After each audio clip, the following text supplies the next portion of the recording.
Hello, it's April from April's Home, and today I'm here with a book haul as well as to let you know what I've been reading so far this year. I want to get into doing my what I read separately and do one every month, but so far I just haven't been able to do that. So I thought that I would go ahead and include what I've read in today's video here. So I'd like to share with you some of the books that I've been reading since January. I have a goal to read 52 books this year. I won't include the books that I'm reading for my OwlCrate because I'm reviewing my OwlCrate books when I open each month's OwlCrate. So I will go ahead and link below my February OwlCrate opening so you can check that out and hear what I thought of last month's OwlCrate book selection as well. I've been really enjoying my OwlCrate books. They're definitely really fun, but that is definitely not all I've been reading. I've been reading a lot of other really great books. Again, at the beginning of the year, I set a goal to read 52 books this year, which isn't a lot, but it's a lot more than I had been reading. And instead of reading all of one genre, I wanted to make sure that I was switching it up. So I'm making sure to include a nice mix of classics, home improvement, and mysteries, and then the OwlCrate book and other various selections. So I'm just trying to make sure that I keep it a nice mixture of different books. So I don't just read all of one genre.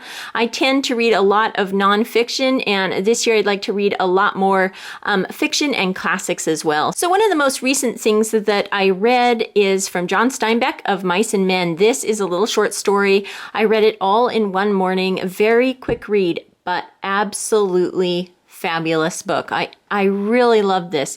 The way John Steinbeck writes really allows you to go into that world and really get to know the characters and the time in history, and also just thinking about the character of humanity.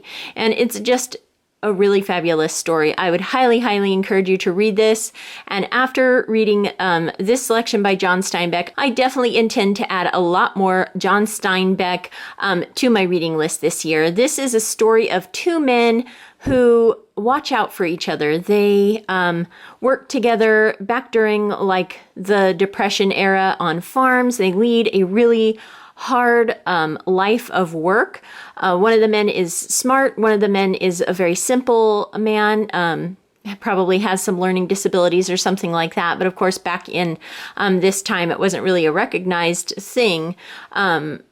Perhaps. So there wasn't really anything set up to take care of people like that. So it's just the story of these two men, and extremely, extremely thought-provoking, extremely rich storytelling. I just can't say enough good things about this story. I really enjoyed it. I found myself thinking about it the entire week. Yeah, very amazing book. So that's one of the classics that I read. Wonderful book. The next classic that I read, actually, I'm not even done reading this yet. It is a very small book, and I thought that I would get through it a lot quicker. You can see I am getting near the end there, but this is Utopia by Sir Thomas More, and it's been on my reading list for a really long time. I started this in January, but as you can see, the print is really small, and also because it is written a long time ago, back in the 1500s, it uses a little bit more complex language. But I will say, again, another amazing book, definitely extremely thought-provoking.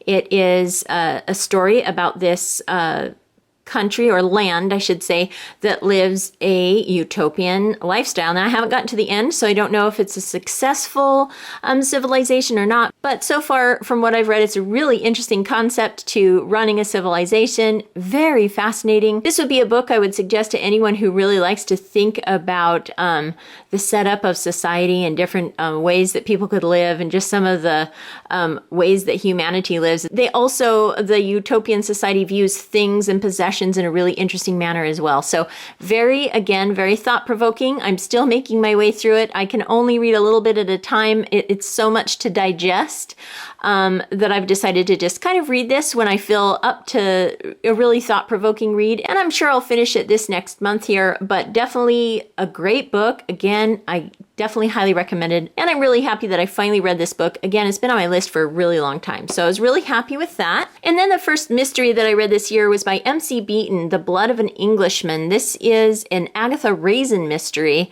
and it is her 25th adventure. So I thought that this would be a good one to start with. I'd never read any other Agatha Raisin mysteries, and I have to say that I didn't really super love it. It was an okay story, but I found that the mystery jumped around a bit. I found that there were way too many sort of unbelievable close calls for Agatha Raisin, and the main character of the story, the sort of the sleuth in this mystery series. And I also found Agatha Raisin to not be a really relatable character to me. She was just a little bit more of a harsh person, and I just couldn't quite relate to her. Now, I know some people really like this series, and perhaps I'll give another read to another Agatha Raisin mystery, but this one was definitely not my favorite, and yeah, I just didn't super love it. It was a nice, easy read. I definitely enjoy a good, cozy mystery. It's one of my favorite types of books to read. I have another one that I'm really eager to get started on for next month. I didn't get one read for February, so I'll definitely have to catch up. But this, I would probably only give 3 stars. It was okay, but again, just not my favorite. I've read a lot of mysteries over the years, and I just found this one not to be as enjoyable as some of the others that I've read. So that's what I thought of M.C. Beaton's The Blood of an Englishman. And then for my nonfiction book, I read L'Art de la Simplicité, How to Live More with Less. This was a really interesting book about simple living. So this book is written by a French person who was really inspired by Japanese living. So there's a lot. At first I thought this was going to be more like a French take on simplicity. I've read a lot of Japanese books on simplicity and that sort of Japanese lifestyle that promotes simple living. And I've also read a lot of Swedish books on simplicity. So I thought that this would be a little bit different, but it was heavily inspired by the Japanese thoughts on that. It was still a really, really good book. It's full of lots of interesting bits of information here. Like this here, it says, do not enrich your life with objects. Instead, enrich your body with sensations, your heart with feelings, and your mind with principles. Really just lots of good nuggets of information like that throughout this book. I also really liked this one. There's more space in a big travel trunk containing a few absolute necessities than a huge building crammed with things that are never used but quote unquote may come in handy one day. Remember this when you furnish your home. I thought that was really interesting too. So again, this book is filled with a lot of really inspirational ideas. I got a lot of great ideas from reading this book. I will say the organization of the book is a little bit all over the place. It seems like it was a little hard to follow.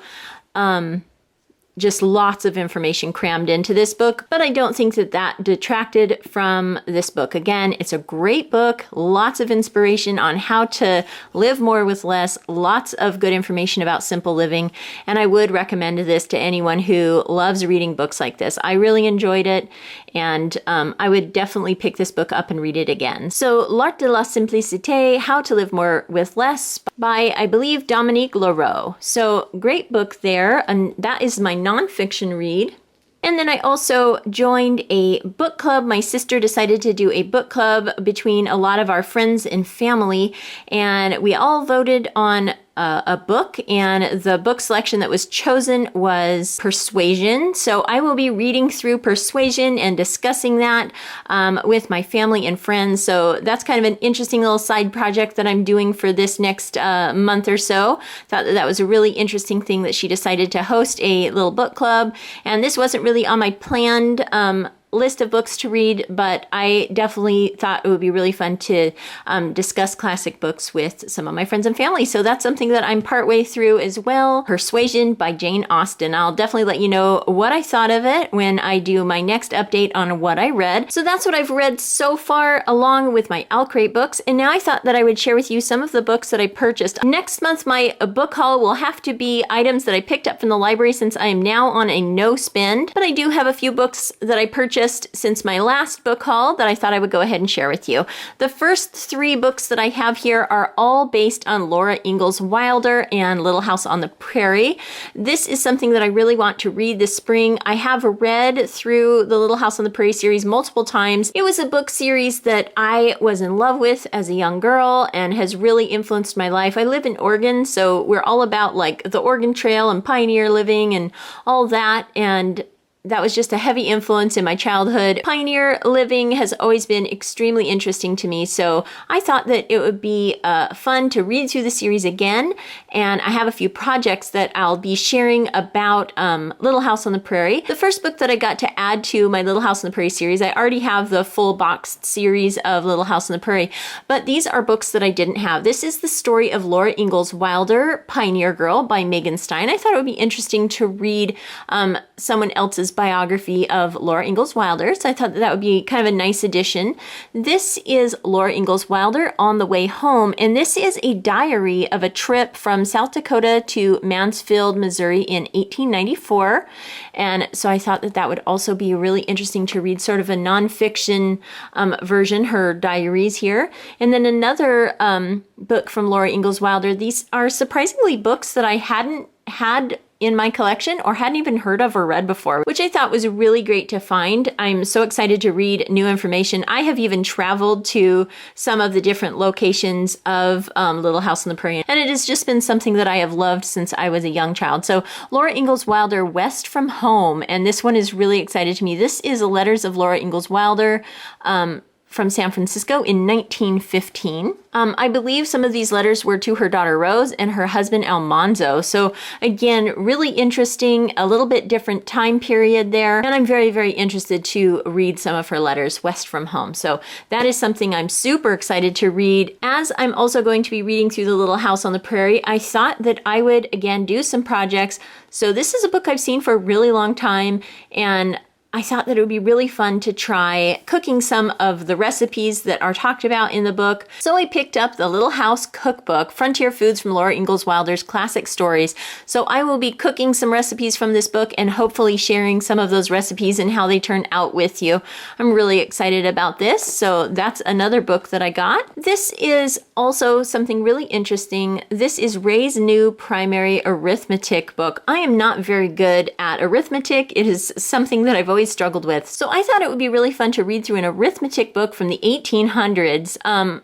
It just seemed like something really fun. I also really enjoy, I have the full set of McGuffey readers and some other different primers, but most of them are for reading and spelling and things like that. But I've never had an arithmetic primer from the 1800s. So again, I love history. I love early American history as well. So I thought that this would be a really, really fun book to read through, and perhaps it will help me with my arithmetic. Again, I'm not very good at that, but I thought it would be really fun to read through this, see how they used to learn arithmetic. So that is something that I'm really excited to add to my library as well. Again, in the vein of history books, this is called The Good Wife's Guide, and it is a medieval household book. This book, I believe, was written by an older husband to his younger bride on how she would run her home. I believe they were aristocratic, so it was probably all the rules that she needed to know to run her house, to probably run her servants and host, large events and things like that. I love historical guides to homemaking. I have a lot of different historical housewifery and household books that I find really fascinating. I've got some from the 1800s, I've got some from the 50s, but I didn't have anything from the medieval time period, which I thought was fascinating. I love medieval history. It is one of my favorite historical time periods, so I thought it'd be really, really fascinating to take a look at how a medieval household was run. So this is The Good Wife's Guide, and I will be really excited to read this along with some of my other historical housewife and householder books. So that's just an interesting book that I'm really excited to read, sort of a nonfiction history book there. And then some other homemaking books here. This is The Creative Family Manifesto by Amanda Blake Sewell. I think it's Sewell or something like that. She is a blogger that I followed for many years. So this is a book written by her, and I thought that it would be really interesting. I love running a creative household and having things that are inspirational around my home and to promote creativity in our home. So I thought that I would give this a read. It looks really interesting, and I've really enjoyed reading her blog over the years, and I think that this book will be really interesting. And then another book here, this is The Year of Less, and it's How I Stopped Shopping, Gave Away My Belongings, and Discovered Life is Worth More Than Anything You Can Buy in a Store. This I thought would go along nicely with my 40 days of no spend and declutter challenge that I'm doing leading up to Easter. So I will be reading this book probably this week. It looks like it will be a quick read and an interesting read. So I thought that this would be a nice book to give me inspiration for my current challenge. Then I have a children's book here. This is by Phoebe Wall. I believe that's how you say it. And it is called Sonia's Chickens. Now she is a person who has illustrated some things in one of my favorite magazines. I'll show you that magazine real quick. This is Taproot. I have been reading Taproot since its first issue. It's one of my favorite magazines. It is for makers, doers, and dreamers, it says. This is issue 25, the most recent edition. This is definitely something I will be reading today. I'm really excited that this finally arrived in the mail. Each issue focuses on like a word or a thought. This issue is talking about the hearth, and it says it will have articles about wood stove cooking, mulling, maple sugaring, knit shawls, tea blends for immunity, bow drill making, unschooling, things like that. Lots of different creative pursuits, lots of different art in here. I just love that. Look at the illustrations in this magazine. Is just so wonderful. And it has very few advertisements in it, lots of different products and inspirations. Taproot is definitely a magazine that I would highly, highly recommend. I've been enjoying this again since the first issue and really, really, really love this magazine. So I learned about Phoebe Wall in Taproot magazine. So when I saw that she had a children's book illustrated, I was really, really excited about that. I have a really nice children's book library, and I love to add new, beautiful illustrated books to my collection. It looks like this has the Ezra Jack Keats Book Award, which is really nice, and you can see the illustrations are just beautiful. And the thing I really loved about this book is it is about this little girl raising her 3 chickens, which I am currently raising for the first time in a long time, 3 chickens myself. So I thought that this would be really great, a really great and fun book to look through. I love the illustrations. I'm also very excited about my 3 little chicks.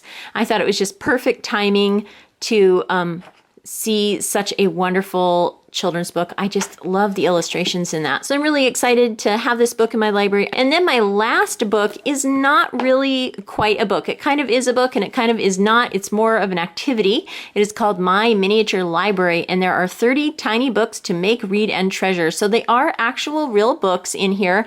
Again, but it's more of a project here. It looks like you open up the book and there are supplies inside to make a little miniature library, and there are there's actual printing on the books. They are little miniature, real little books. So I am very excited to do this project as well as read the little books in this. I have really been wanting to do a lot more miniatures crafting, and this just looked right up my alley. A little miniature bookcase that you can then store in this book here, which I thought was really great. The book itself is just beautiful, and it just seems like such a fun project to do. I also have ordered an entire kit to build a miniature library room. So that's another kit that I'll be doing, and I'm hoping to film that as well so that you can see a little bit more about this project book here, how it comes together, what it looks like, things like that. So very, very excited about this book here, My Miniature Library. I've been really excited to do some more crafting this year. Definitely something to keep me occupied during the rest of March while I complete my no-buy. I thought it would be good to have a few activities and things like that to do while I am not doing any extra shopping. So I think it'll be really, really fun.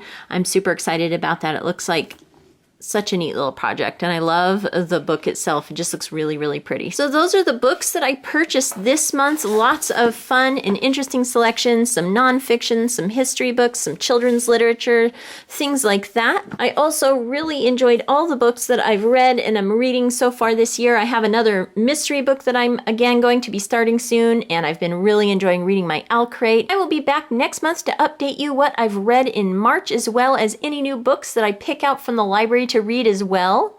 I hope you enjoyed taking a look at my book haul and hearing about the books that I've read so far this year. Also, if you'd like to get a sneak peek at some of the books that I'm reading, follow me on Instagram. I try to post a picture of all the books that I'm currently reading. I've been enjoying posting some of those things on Instagram. So again, if you'd like to see some of the things that I'm currently reading, definitely pop over to Instagram and check that out. The link to my Instagram is in the description box below. If you liked this video, give it a thumbs up, hit subscribe for more videos from April's Home.